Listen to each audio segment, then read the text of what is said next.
Assalamualaikum warahmatullahi wabarakatuh. Aksi nyata modul 11, refleksi filosofis pendidikan nasional Ki Hajar Dewantara. Bersama saya Agustina Sariwahyuni, calon guru penggerak angkatan 9 SMA Negeri 1 Tebing Tinggi, Kota Tebing Tinggi, Provinsi Sumatera Utara. Selama mengikuti program guru penggerak pada modul 11, saya merasa pembelajaran yang saya lakukan di kelas saya selama ini belum sepenuhnya berpihak pada murid. Proses pembelajaran yang saya lakukan di kelas, saya cenderung teacher center atau pembelajaran yang terpusat pada guru. Padahal seharusnya menurut filosofi pemikiran KHD, pembelajaran harus berpihak pada anak atau student center.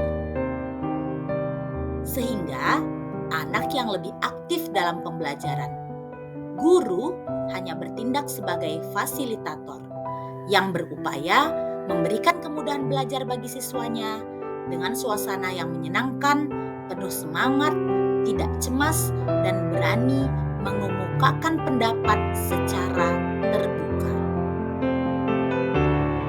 Dengan adanya kesadaran penuh atas kekeliruan tersebut, dari pembelajaran modul 11, pentingnya memberikan pendidikan yang menuntun anak, bukan hanya mengajar semata.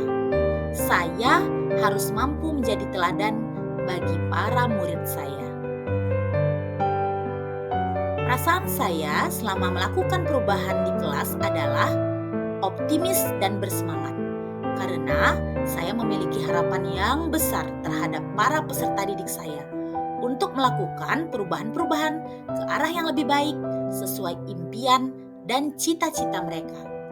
Saya juga merasa sangat antusias dan tertantang untuk menentukan langkah-langkah agar siswa aktif, kolaboratif, mandiri, dan berani, sehingga mampu mendesain kelas yang mereka impikan.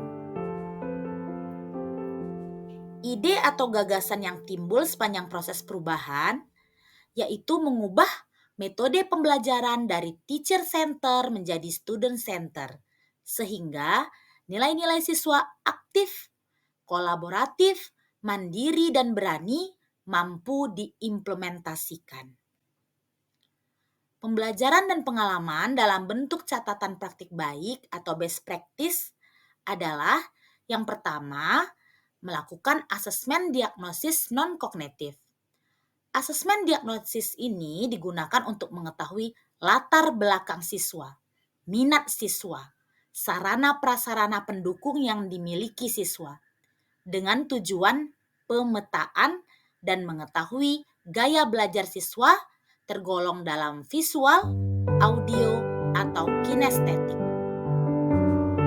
Hal-hal baik yang telah dilakukan adalah anak-anak disiapkan dan berdoa saat akan memulai pelajaran di les pertama dan mengakhiri pelajaran di les terakhir sebelum pulang. Anak-anak melakukan piket kebersihan di waktu pagi hari sebelum jam atau kegiatan belajar mengajar dimulai. Anak-anak melakukan kegiatan 5S, senyum, salam, sapa, sopan, dan santun, mulai dari saat pagi tiba di sekolah hingga saat jam pulang sekolah. Melakukan pembelajaran dengan metode tutor sebaya. Ini merupakan rangkaian foto yang menceritakan seluruh rangkaian kegiatan mulai dari perencanaan, pelaksanaan, dan refleksi aksi nyata saya. Dimulai dari tahap perencanaan, saya berdiskusi dengan rekan sejawat MGMP Kimia SMA Negeri 1 Tebing Tinggi. Lalu saya menyusun RPP atau rencana pelaksanaan pembelajaran. Kemudian pada tahap pelaksanaan, menginstruksikan salah satu anak untuk berdoa atau memimpin doa sebelum memulai pelajaran. Ini gunanya untuk mengucapkan mewujudkan sifat religius pada anak. Kemudian, menjelaskan tujuan pembelajaran yang ingin dicapai. Kemudian saya menjelaskan prosedur kerja praktikum, pengenalan alat laboratorium kimia dan kegunaannya. Kemudian, murid bekerja sama dalam tiap-tiap kelompok untuk mengetahui alat dan bahan kimia di laboratorium serta fungsinya masing-masing dengan penuh semangat dan antusias.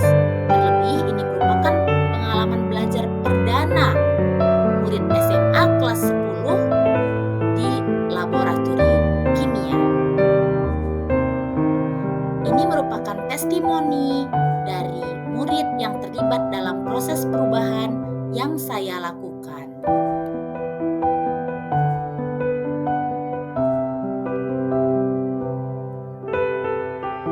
Sebelum saya akhiri, ada sebuah pantun yang saya buatkan.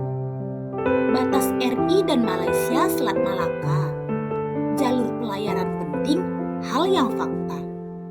CGP belajar alur merdeka, diakhiri puncaknya aksi nyata. Terima kasih, salam dan bahagia. Agustina Sari Wahyuni, calon guru penggerak Angkatan 9, SMA Negeri 1 Tebing Tinggi, Kota Tebing Tinggi, Provinsi Sumatera Utara. Wassalamualaikum warahmatullahi wabarakatuh.